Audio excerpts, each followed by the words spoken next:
Hello and welcome to My Mom's Basement, presented by 3Chi and Barstool Sports, and the very first edition of My Mom's Basement in 2024. Clem, we made it to 2024. It's a big year for the basement on the horizon. It's me, my boy, Bob Fox in the basement, the basement boys and gals. Feels good. Feels good to be back. Are you in? Do you still have the Christmas break fog going in your brain right A now? little bit, yeah. Yeah. It feels like Christmas jet lag or something, yeah. Perfect way to put it.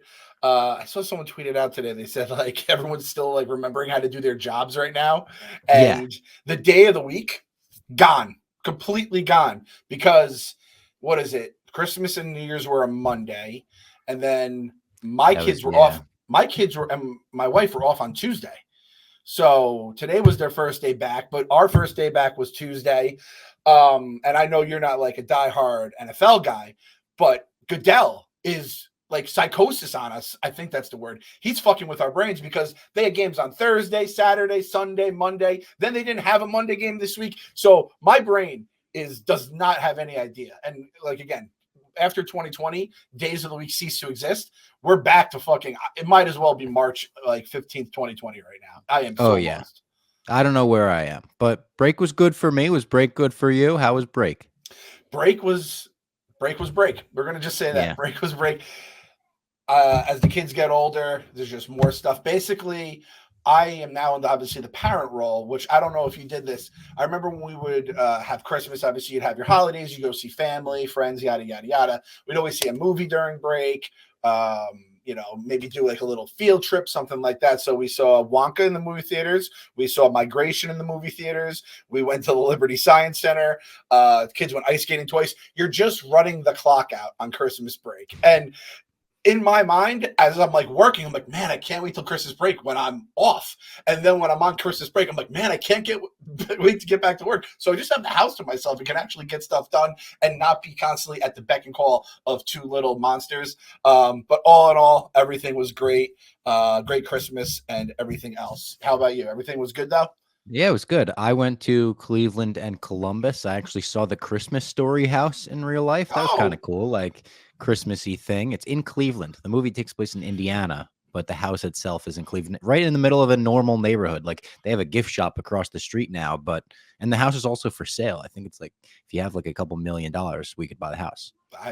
If Portnoy liked that movie, I guess Portnoy probably doesn't have a strong attachment to the Christmas Story like maybe some of the other people at Barstool do. But see, I appreciate that. I knew the house was in Cleveland. I thought the movie was set in Cleveland. I'm fine. Indiana, Cleveland, same, basically family. National Lampoons not being in, not only not being in Chicago, but being in LA, and now it's been bulldozed. That pissed me off. I don't know if we even talked about it on the podcast, but I know we wrote a blog about it. And again, why would you not just take that house, put it in a random part of Chicago, put it in a random part of Cleveland, put it in anywhere, and just charge people, whatever to do all the stuff. So we brought up some bad memories, Bob. We're not off to a good start in 2024. And listen, this is my pledge for 2024. I will not bring up the 50,000 again. It's over with. Oh, it's over. Yeah, we didn't hit it. We didn't hit it. And I've been, I said, someone's like, I hope you hit the 50,000. I said, no, I want to be a negative Nancy. I always can just throw out well, I guess no one really cares about us. So that's going to be my thing. I'm done with the 50K. That's my New Year's resolution. It gets me out of having to go to the gym and actually do like important stuff with my life. I can just not complain about something I really don't have much control over at this point. Yeah, no, now it's 75. That's our next goal. You bastard, don't you dare. 75 comes after 50, right? You know how that numbers work. Yeah, we're not celebrating 50. When we get to 50, it is what it is. We'll celebrate when we get to 75. Jerry already passed us. Jerry's had a channel for 3 days and he's at he already passed 50. God bless him though. He's as we record this, when you go back maybe 3 years from now, you're listening to old My Mom's Basement episodes and you listen to this one, just know that while we were recording it, Jersey Jerry was live trying to hit a hole-in-one on a golf simulator on hour 20. And then if you're 3 years in the future, you can go on YouTube right now. He's still live. He's still doing it. It's a sad year. It's a bad year. Yeah. No, it's crazy, but it's captivating. Honestly, like him hitting golf shot after golf shot, you would think it's kind of boring on hour 20. It's not. Like I'm on the edge of my seat trying to watch this. So yeah, shout out Jersey Jerry. Shout out Jersey Jerry. Like you said, people don't want to go to the bathroom because now you're investing and you're like, I don't want to miss the hole in one myself. And we had, as we're recording this, the like closest you could actually get to a hole in one without getting one, which some would say is more impressive than a hole in one just happened. So we just watched that live. So shout out Jerry. It's never going to end. It's just never going to end. The next day.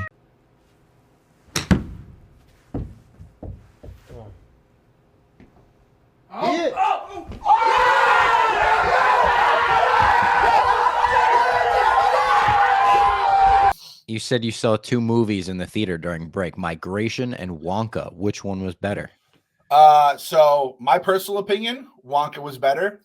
Did a little like straw poll around the room, and I think Wonka took 3 out of 4. AJ was a Migration fan more, but Wonka was a delight, man. You know me. Really? So I love my Roald Dahl books. I love my Charlie and the Chocolate Factory book. I love the original with Gene Wilder, not so much the Johnny Depp version. This is for anyone out there that enjoyed the Gene Wilder version or even just the books. It's perfect. It's a prequel. It takes part when Wonka basically first arrives in, I guess, London, and it's kind of him just getting his start. And it's like it has musical numbers in it, but I was expecting like a straight musical, and I was like, I don't know if I'm ready for this. There were some songs, but they were all catchy. They all like advanced the story. They had some fun stuff.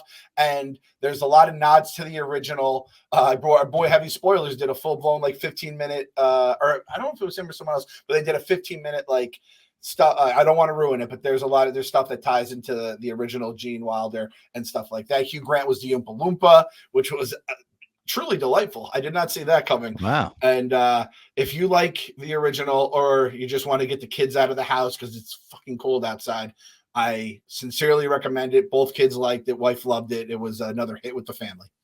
I'm glad to hear that because I didn't think the trailers looked very good, to be honest. I thought Chalamet kind of seemed weird in that like eccentric role, but I'll definitely give it a watch if you're singing its praises like this. See, I singing its praises. Oh, dude, I don't know, man. Maybe it's the candy lover in me, or again, just the guy who likes Roald Dahl books. I always just found Willy Wonka so fucking cool. Like just the ideas of the creation that they had, and he's that. Like he fucking pulls it off. You feel like he can do anything as like a chocolatier, which is a weird thing to say. Our girl Olivia Colman's in it, which I didn't realize going in. So I mean, is she a good guy or bad guy? Bad guy.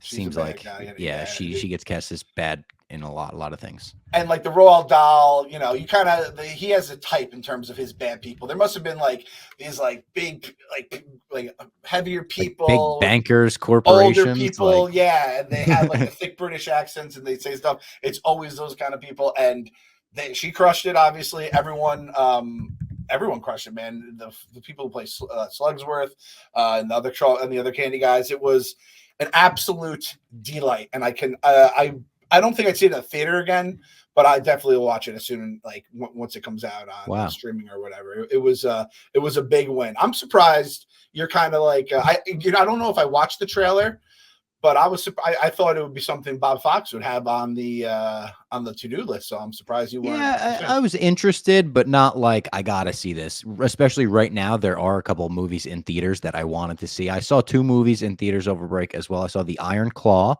Shout out to the Grandview Theater in Columbus. I've shouted it out on the podcast before. Little mom and pop theater, awesome vibe. They have like a full bar. We went in, it was packed, and not even our theater. Like our theater was the only showtime, so that's the only thing you could have been there for. But people were just chilling in the lobby, drinking, watching football. So very cool vibe. Iron Claw, the new wrestling movie about the Von Erichs. It's an A24 movie. Zac Efron, Jeremy Allen White from The Bear. Amazing cast, unbelievably devastating, true story. If you're into wrestling in the slightest, it's a must see. But even if you're not into wrestling, it's one of the best movies of the year, without a doubt. Some of the best performances of the year, like the fact that Zac Efron, you can like forget that he's Zac Efron in a movie, is really impressive to me because he's a fucking famous dude. Every time you see him, you're like, yeah, it's Zac Efron. But I loved it. I did a full like little narrated review, kind of like a quote unquote video essay style on the channel. So check that out now. Appearance on the pod. Guest appearance. Yeah, the people on the YouTube got a little. I mean, with this kind of professional production, I can't believe we don't have 50,000 subscribers. We have a little 5-year-old just popping in here. I could tell, like, you could just feel the energy in the house. I'm like, we're going to get an AJ appearance today. I didn't say anything beforehand. Is it like I the just felt it Force? in my book. Yeah, exactly. Yeah, maybe that's it. It's like I feel him the way Vader feels Luke. Like, But Iron Claw, and I also saw Godzilla -1, the new Japanese Toho movie. It was getting rave reviews for a month. I wanted to see it for a long time, and everyone was saying, it's one of those you want to see in a theater. It's big Godzilla. So I checked it out, and there was like one theater within 40 minutes of me that was playing it. I was like, all right, fuck it, let's do it. Go to click on the showtimes. There's one showtime all day, and it was basically sold out. So we had to sit in the second row. We're looking up at Godzilla like the people of Japan in this movie, but it was incredible. Like, it's worth all the hype. It's a top 10 movie of the year. It is the story. Most Godzilla movies, you're like, I don't care about the humans. Show me the fucking monsters. This one, you actually care about the human story. Do you know what the human story of this one is? It's right before Godzilla like comes out or something and like destroys the like if the -1 is the year before everything goes down or something. Okay.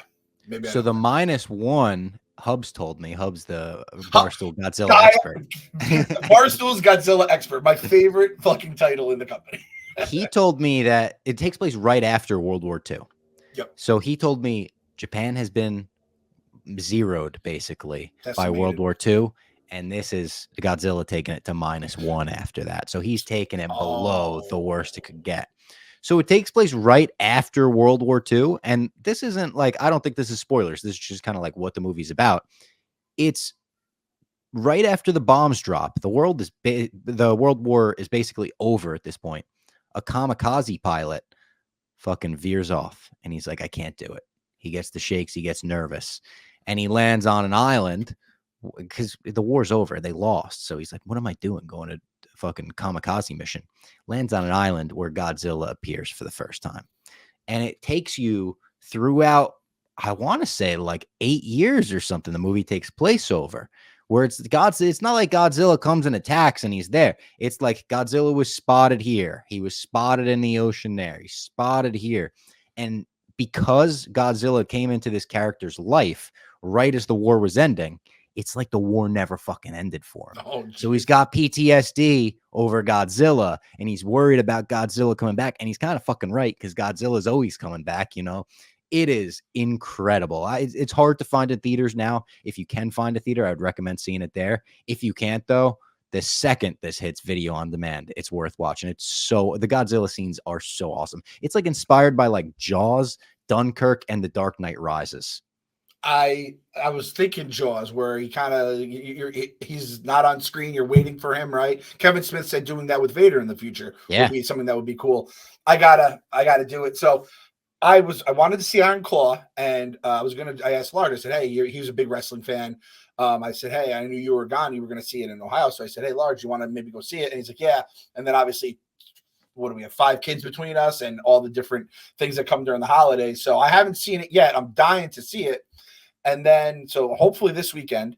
And then one of the days I was just like bored, and I'm like, man, I wish I could see Godzilla. And there's one theater, I thought it closed, found out it's still open. And the only time was at like 9:00. I think they're all night shows. Like it's probably like the last showing of the night for like certain theaters. Maybe kids' movies go in during the day, and then at night they throw Godzilla in there. So I'm dying to see it. I might just have to just pull the trigger here, and I think we're going to get snowed in this weekend. It sounds like we might be getting hit with something. So if I want to get out, I probably have to get out during the week. Bob, I think you've sold me on this. Ball scale. What are we looking at ball scale? Oh, that's a good question, because I also just joined Letterboxd, like the movie social media website app, and they do the ball scale. They 5 stars, the Ebert scale they call it or whatever. But I call it the ball scale. If it's out of 5, it's the ball scale to us. I would give Godzilla -1, honestly, like 4.5. Jesus Christ. For what it's going for being a Godzilla movie, it's the best Godzilla movie I've ever seen. I'm not a diehard. I'm not Hubs. I'm not like I've seen every Godzilla. I've seen all the American ones since the 2000, the Matthew Broderick one. So I think 4.5. I think it's like as good of a Godzilla movie as you can get.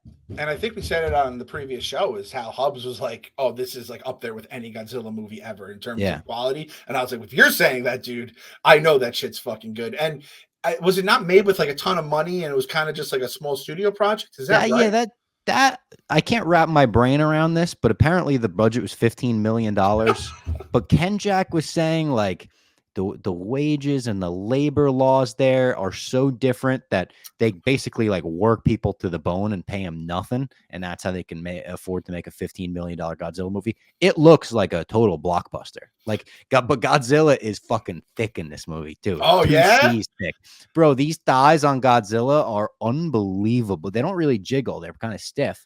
But they are thunder thighs. Quadzilla. You got a little Quadzilla. He is Quadzilla. And he's kind of got like, I hope Godzilla stands don't get like offended by me saying this. I think Godzilla doesn't get offended by this. Hope he's not watching right now. Godzilla, known basement boy, by the way. No, but Godzilla's got a fupa in the movie. Does he? Like, they keep shooting him from like the human perspective, you know, so you're always looking up at him.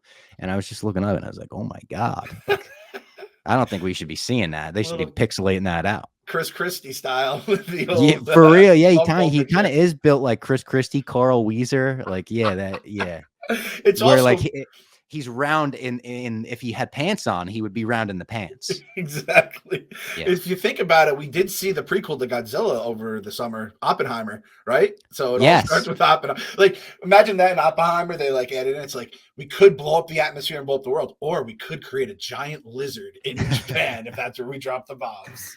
Oh, I'm excited. I'm going to go see. All right. If I can see it, I'm going to go see it this week. It's done. I want all the basement boys and gals that are looking for something to do. See that. See Iron Claw. See Wonka. I feel like I still want to see Wonka. For the movie theaters right now. All right, listen. If you can make it go, I'm not going to do the Jeff Beal thing and demand people go to the movie theater. But I'd like you guys to go. If you're not going to subscribe to the channel, at least go to the movie theaters. We might need to film. This is my idea, a new commercial for Regal because AMC ain't paying us, where we just do the Nicole Kidman thing, but we put you in a pinstripe suit and you just repeat all the Nicole Kidman things. You know, heartbreak feels good in a place like this. Other movies that I watched over break that I just wanted to quickly shout out, movies I watched on streaming. I don't know if I shouted it out on the last podcast we did before we took a break. The Holdovers, the Paul Giamatti kind of Christmassy movie. It's not necessarily a Christmas movie, but it kind of is. Awesome. Like really, really awesome. I love Paul Giamatti. I'll watch pretty much anything with Paul Giamatti in it at this point.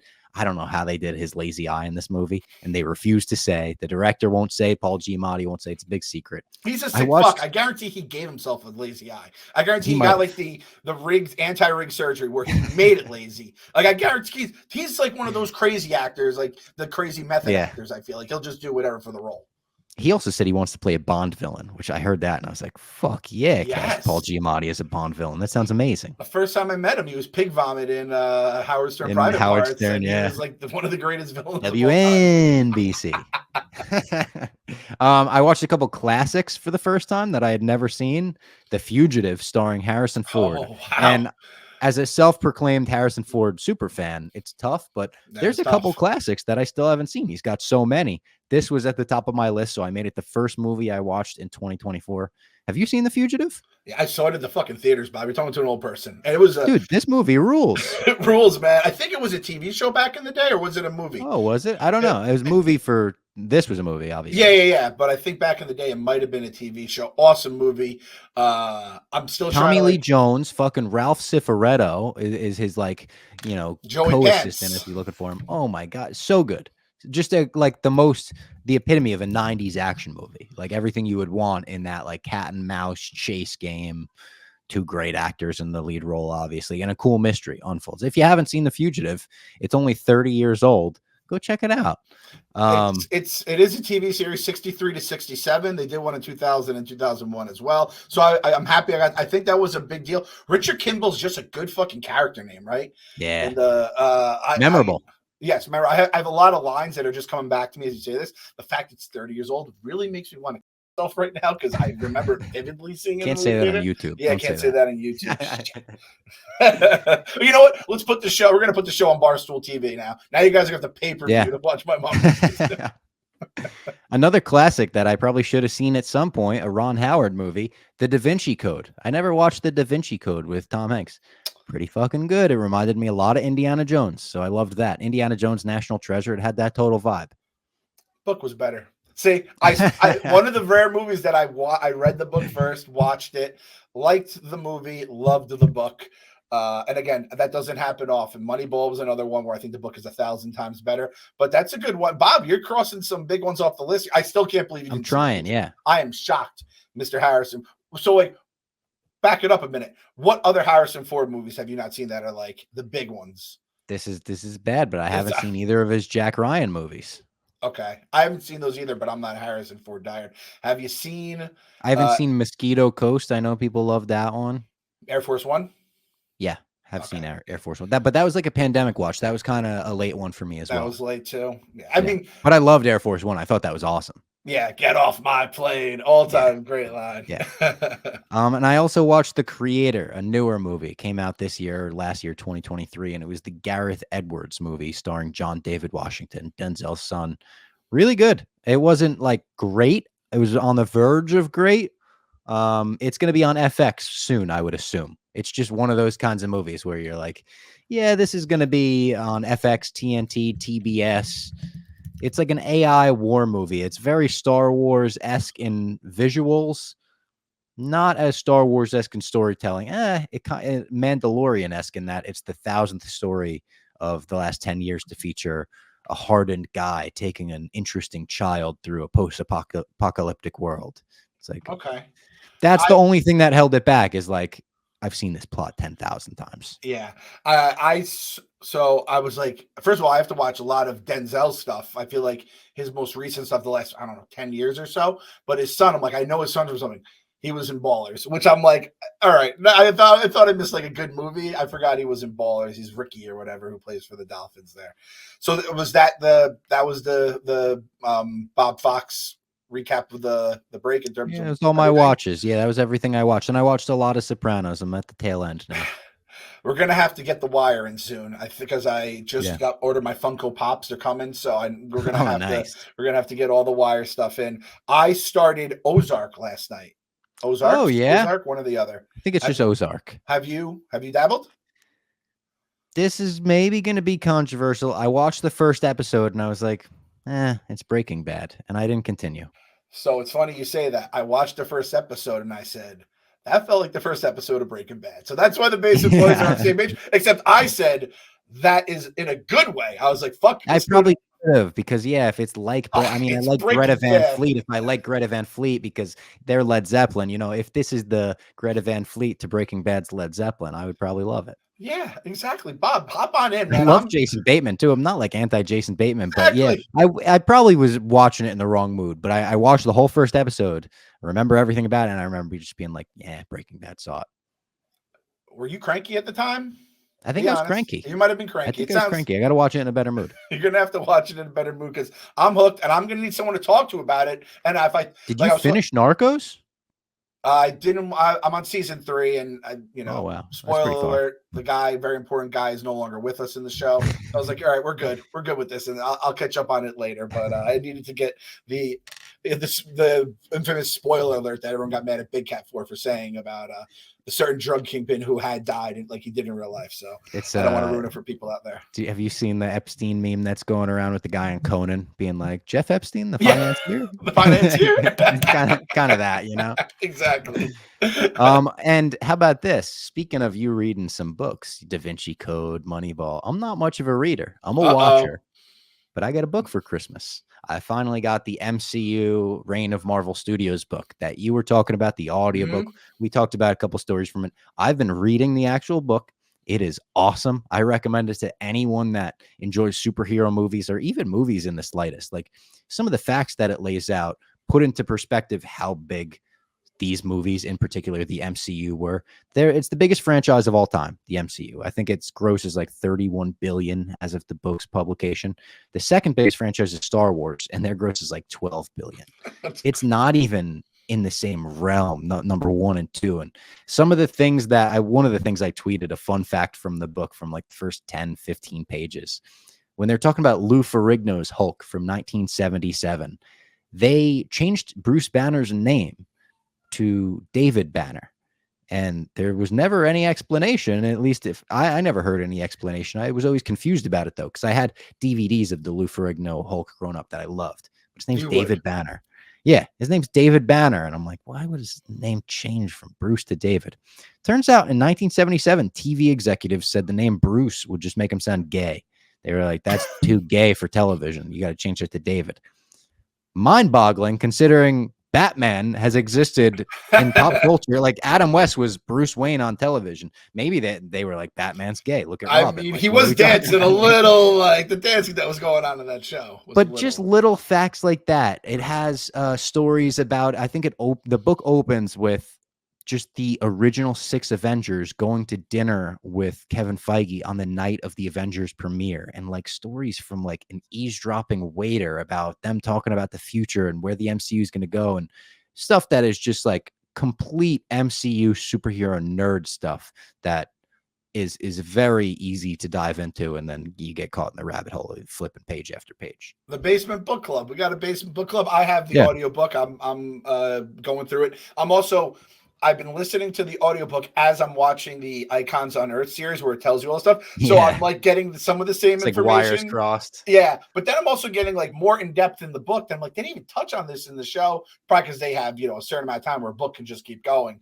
So the book, that's the book of the month we're going to go with here. We're going book of the month. Yeah. There it is. The first book of the month, 2024. Maybe we'll continue. I don't know. That's going to get us to 50K, a book of the month club in 2020. Yeah, really. Oh my God. Everyone's removing physical media off shelves. We're like, we're going to do our DVD special feature of the month. Any what if thoughts, by the way? I am ashamed to say I only watched 1.5 episodes of What If. There's something about this season, maybe the episode things, maybe it was just the bad taste the first episode put in my mouth that didn't hook me like last season kind of did. I think if they made it a little more adult in a crazy way, if they let them be, they're not going to let them be the boys, but if they let them be a little raunchy or something, like the first episode was, what if Nebula joined the Nova Corps? I was like, what the? Yeah. Who cares if she joined the Nova Corps? And the episode was so boring. It was almost like they wanted to do Blade Runner, but Blade Runner isn't like the most exciting thing as a cartoon, a Harrison Ford movie I have seen, by the way. But that one's weird because I saw 2049 before I saw the original. So I was all fucking thrown off. But I don't know. How much of it did you watch? So when you were talking about the book before, you were like, yeah, I'm more of a watcher. I'm like, are we talking What If right now? And you completely threw me a curveball there, Fox. So I got through about 6, and in full transparency, I think I watched 2 last night thinking we were probably going to talk about it today. It was the same, man. So there's one episode, and oh boy, Bob, I texted you when I saw it too. Yeah, I should have watched this one. Yeah, so you're going to watch that and you're going to go, yes. I'm going to tell you right now, for me personally, 4, 5, and 6 or whatever I watched, it's kind of the same thing. It feels like it's like you guys could have chose something cooler. Like there was like I don't even know if this is true, but it was like back in the day, it would be like, what if Wolverine became Thor? That was like their fucking totally. And I'm like, oh shit, you see the comic book, and I'm like, here's my 350 or whatever, and you're just going home being like, what the hell? And I do feel like I don't know if they're trying to weave everything together. I don't know if everything does come back together like it did in season 1. I'm not done with it yet. But it's just one of those things where it was like I felt like I was watching it just to watch it, and the fact that I didn't wake up every morning and be like, I got it, all right, we're up, kids are fed, time to get today's What If out of the way, and this is exciting. It was like so it's short too, like it's not like it's a long watch, like I gotta invest an hour of my time into this. They're like 20-minute episodes, and I can't be bothered to watch them. Yeah, and like there's like a lot of characters there that I don't know much about, so it's not really getting me excited. They had the Grandmaster was a part of it, which was cool. What if Tony Stark went there, right? Yeah, so like that premise is cool because it's what if Tony Iron Man crashed in the Grandmaster, so when he leaves Earth, he doesn't get back in when the nuke goes off, and so he has to become the Gladiator, kind of. Yes, exactly. Interesting. Yeah. This is pre-Ragnarok, obviously. So, obviously Hulk's not there. Hulk is fucking eating shawarma or whatever he's getting. Yeah. He's fucking up all the shit with the Tesseract. But, what if Peter Quill attacked Earth's Mightiest Heroes? I think that was the one you watched. But it's like, that one just felt weird. I feel like he just like annihilate the whole planet using his thoughts. So I really just didn't like it. They had the Hydra Stomper and Captain Carter. One is another one where they're obsessed with Captain Carter, and I get it with Haley Atwell. I get it.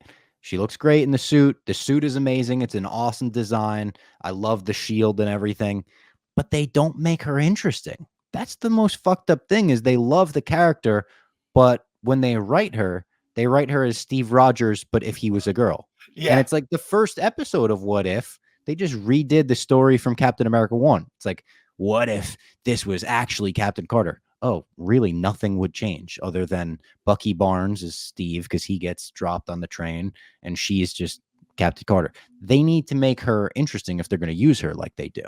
I think they could have pulled in other characters from other parts of the universe. Yeah, use the X-Men in this. You got the rights to the X-Men. It doesn't need to be canon in the friggin' MCU universe. You don't have to cast the people you're eventually going to cast. Make it crazy. Cast the fucking fan castings as the X-Men. In fact, I prefer not be like that's your biggest strength is it's not canon, so you can get fucking wild with it. You can get crazy. They're too focused on like the inner MCU stuff. What if we redid the plot of an MCU movie, but with different characters? It's like, no, that's not what If's for. Hey, buddy, the last thing I want right now is the current state of the MCU back on my screen. Give me some weird shit. Show me what if, and I saw this one, what if Kahori shaped the world? I don't know who that is. I was like, don't know that. We're going to, what if Hela found the 10 rings? I mean, Shang-Chi was fun, and Hela is a fucking awesome character, but I'm not like, oh man, I can't, like, what if Hela had Magneto's powers as well? I guess she's such a fucking badass, it doesn't matter. But I don't know, man. I'm with you. It just didn't do it for me. I'm going to watch the rest of these episodes at some point. I'll watch them at some point, yeah. That being said, I don't want to give it away. But when you see the Happy Hogan episode, you're gonna go, "Oh yeah, this is for like it should be everything I love." Basically, I have an idea in my mind of where it goes. Yeah, I don't want to like give it away for people that are seeing, but it was made for me. It was made for me, and I enjoyed that a lot. And even that, like, there were some things I'm like, all right, this is getting kind of like goofy now. And like you said, it's either gets too goofy at some points or like the Nebula stuff, it's just too boring, and it's like, who gives a fuck? Shut up, Nebula. And I like Nebula. I like Karen Gillan as Nebula. It's nothing against her, but who gives a fuck if she joins Nova? What if it is against Nova? Fuck Nova. Fuck Nova. Yeah, I don't care about them in a cartoon. You can do anything you want. And this is the premiere episode you chose. It blew my mind. What if Nebula got the Power Stone? That's one that would have been better. What if Nebula got the Infinity Gauntlet? That's another one. All the Thanos stuff. What if Nebula married John C. Reilly's character? Because I fucking like John C. Reilly. All those would have been a better idea than joining the Nova. And hey, if you're so obsessed with redoing the plot of MCU movies, what if Nebula was the one to kill Thanos and redo the comic story where she beheads him, but put it in Endgame and let us relive the Endgame final battle in the first episode or something like that. Make it exciting. Make it an event where it felt like they were like, I don't know if it was their fault necessarily. Maybe Marvel told them like,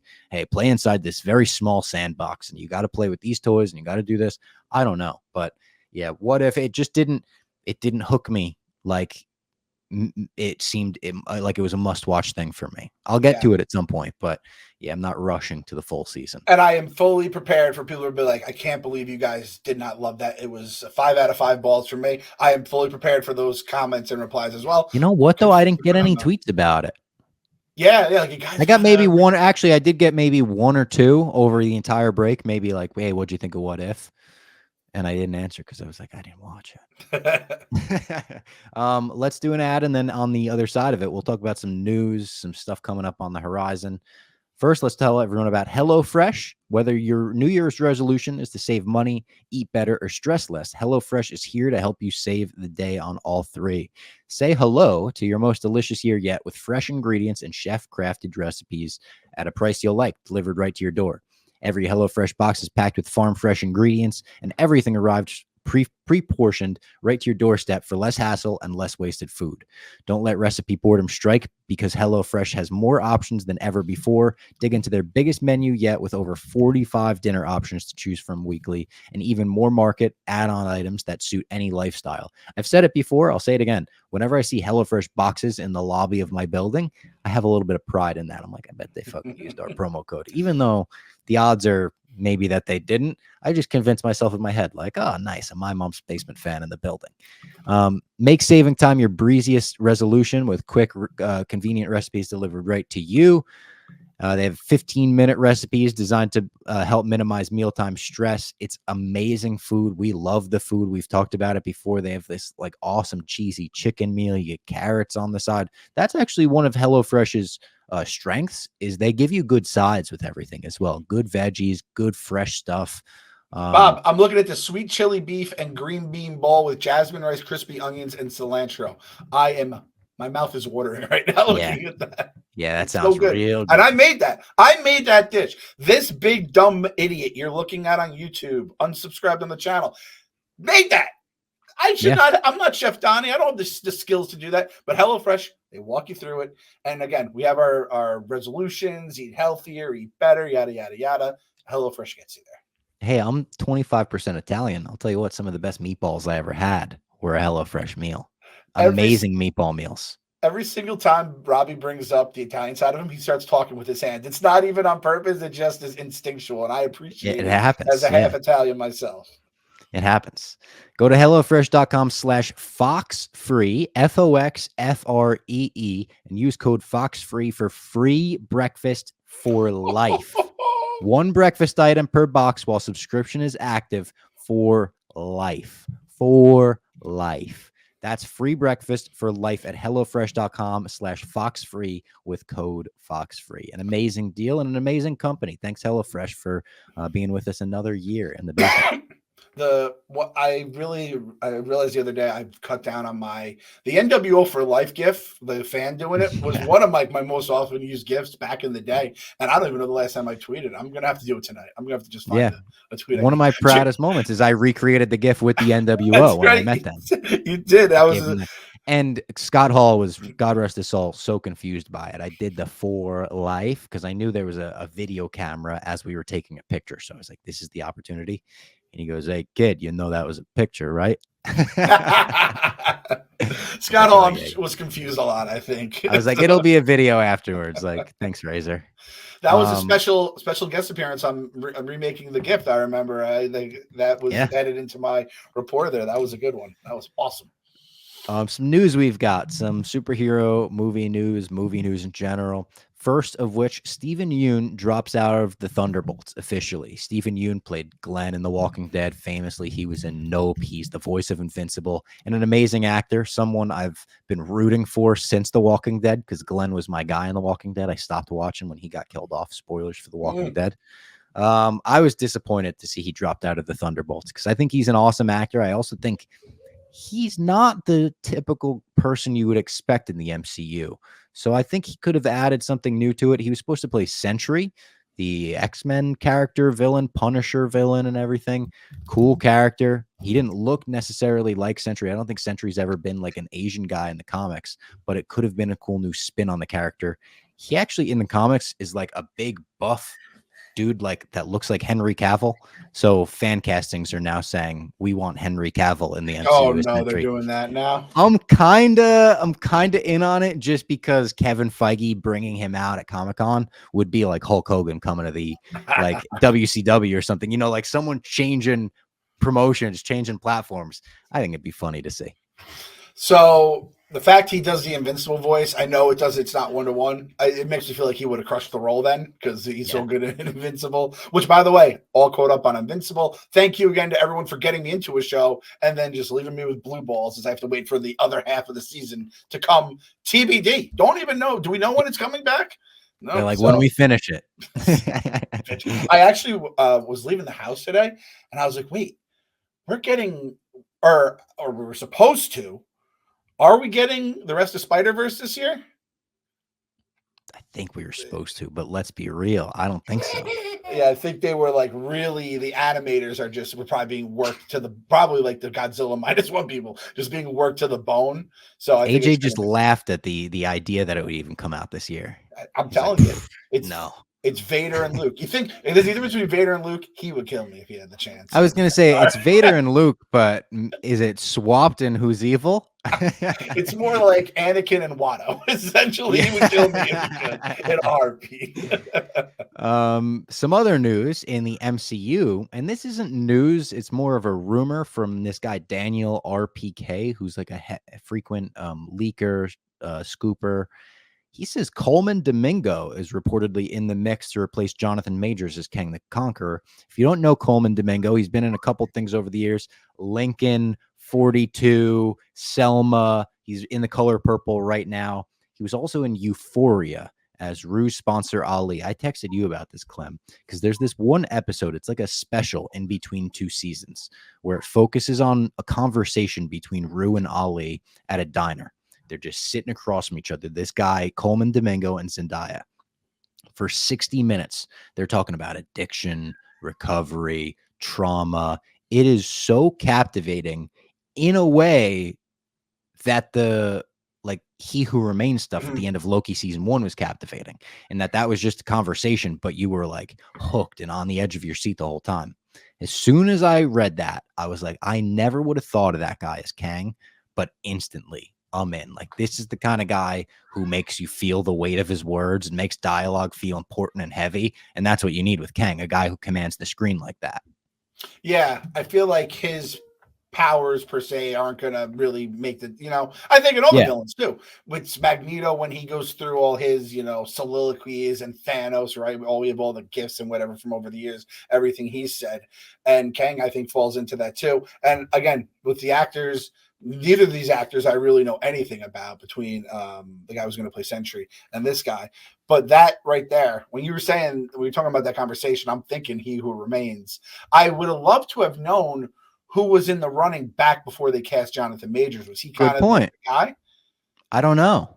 But I really don't know. That's a good question, because you would think you go back to those options and you're like, hey, who were we looking at back then? Yeah, maybe Coleman Domingo was in the mix. He's been, a prominent actor for a while. He could have been the second guy up, and that might be there. Like, hey, he's blown up since then. It makes even more sense. And he also has quotes maybe a couple of years ago where I think he was doing an interview. They said, would you ever want to be in a superhero type movie?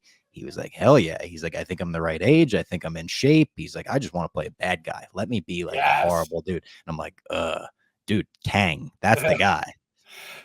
The only problem with this is that we already know what Kang looks like, and there cannot be any different person than Kang than the exact guy we've seen. Not like he has variants. Yeah. If he had variants, it's a different story. But up until then, it's He Who Remains, or Victor Timely, the financier. The financier? But by the way, Jonathan Majors, you're fucking out of here. You dropped the bag. You're a dick. You're fucking going to jail from the basement. Going to jail? Yeah, he's going to jail. Yeah, for up to a year. Yeah. And the Jonathan Majors legacy, in my eyes, won't be the Kang character, which, had its moments for sure. He Who Remains, namely. It will be that video where he broke up that fight in the most staged fucking setup. And if you haven't seen kids, you shouldn't fight or do drugs either. Check out there. Everyone be safe. This is Jonathan Majors signing off. Wild. Just an unbelievable thing looking back. Yeah, his legacy for me will be that episode of South Park where Stan invests and he goes back to check in on the investment. He's like, and it's gone. What do you mean? Yep. It's gone. All of it's gone. Yeah. Everything you put into that gone. I saw the Pandaverse South Park, and then I just watched the other one, Cred, I think it's called. The new special? Yeah, the new special. A+ stuff. It's like a lot of it is based around kids bringing Prime, the drink Prime, to school. Oh, that's funny. And they all have it, and I have the orange one, I have the red one. And let me tell you, as a father of 2 kids, I have both kids asking me if they could have Prime. They don't even know the idiots who push Prime. I think it's one of the Paul brothers, and is it KSI? One of those. Correct. Mama Luke's. But they're obsessed with it. Kids literally will just get an empty bottle, fill it up with water, and act like they're drinking it. And I'm like, this is crazy. And South Park does an A++ job, parodying that and everything else. So add that onto the list of stuff for people to watch here. I'm the Clem approved viewings right there. Yeah, and I gotta check Fargo, both. A+ on Fargo as well. I forgot to add that before. I apologize. Fargo is the next show on our list after we finish Sopranos. We're gonna finally like really get into Fargo and finish it. And also, True Detective is coming back, and the new season has unbelievable reviews. It's 100% on Rotten Tomatoes after like 21 reviews, and people are raving. People are saying it's like Fargo, not Fargo. People are saying True Detective's back. Is that season 4? I think it is. 1. So have I, but it's like Fargo, it's anthology. You could just hop in at any season.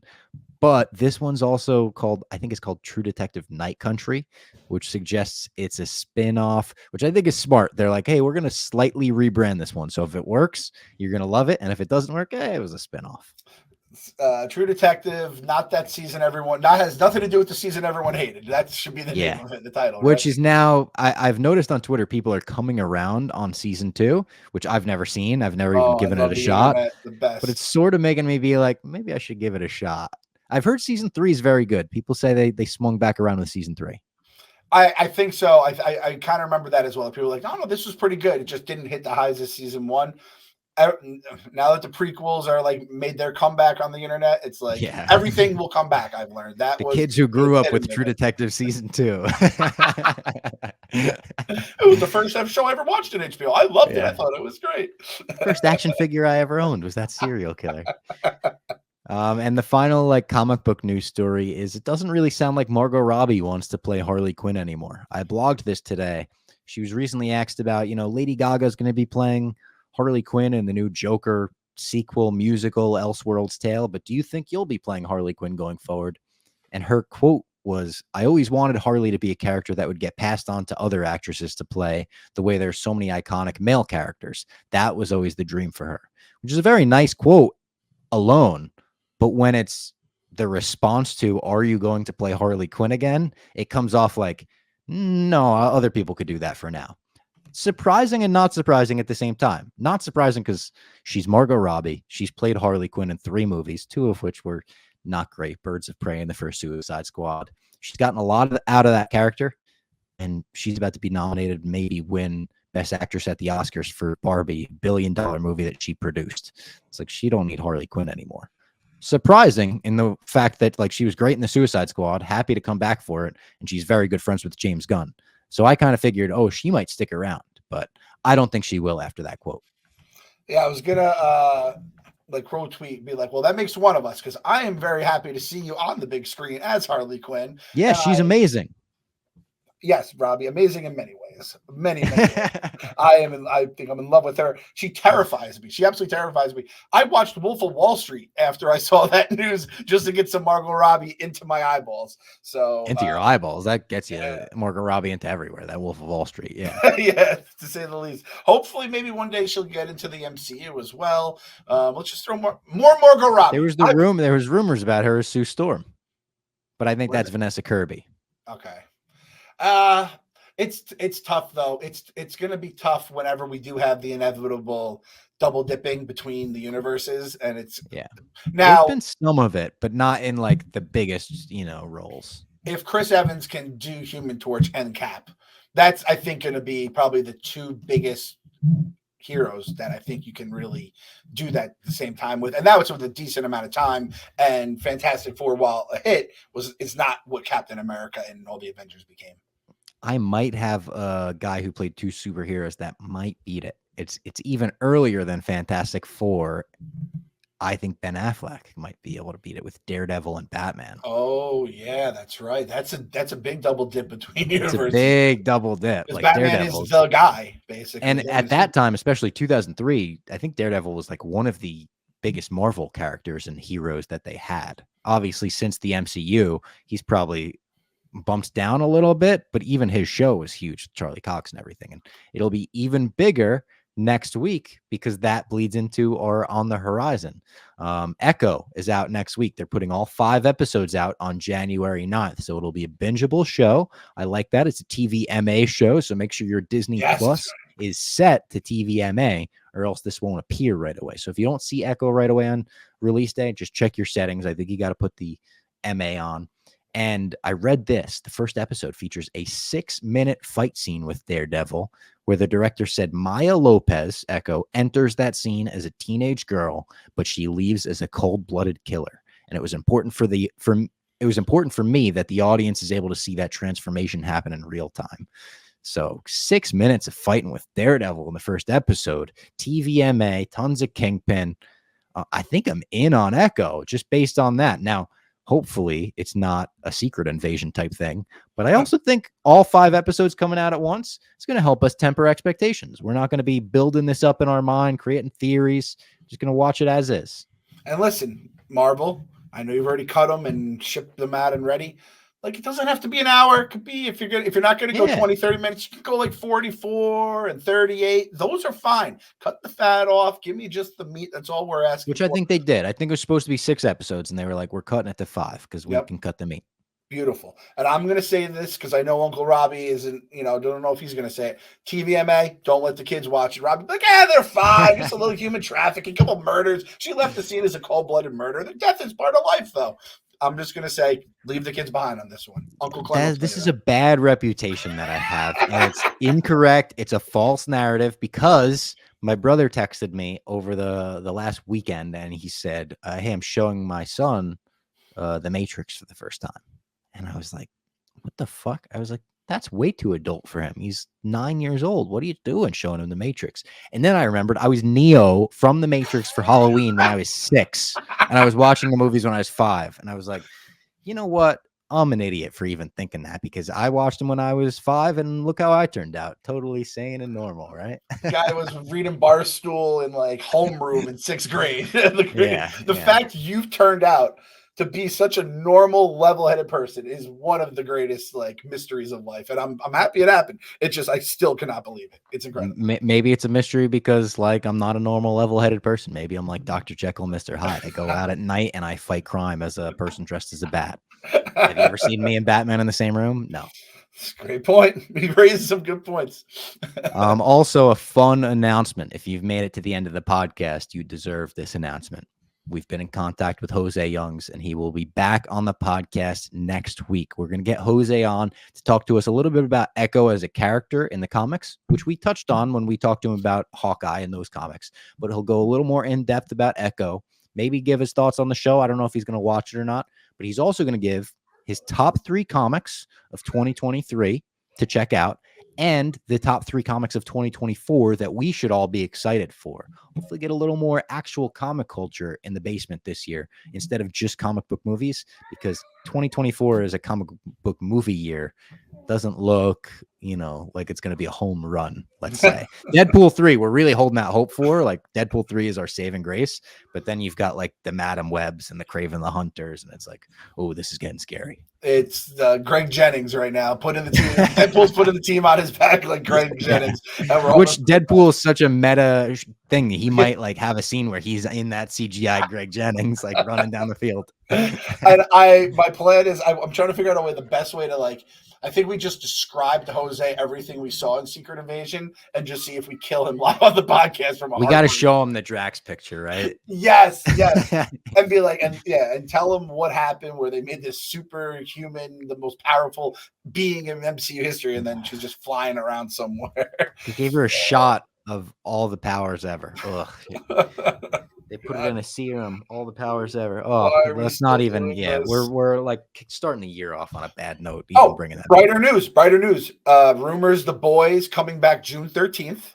That would be amazing. That would be amazing. That's around House of the Dragon too, right? House of the Dragon. I was going to say that's kind of a problem though, because like the basement, we're chill. I mean, this was a nice episode. We're shooting the shit, whatever. Then that becomes like, all right, so we're going to get in the morning today, and then I can record it. Obviously, we have to record House of the Dragon live on Sundays, even if the Mets are playing the Braves in a huge, like, basically playoff game. Look.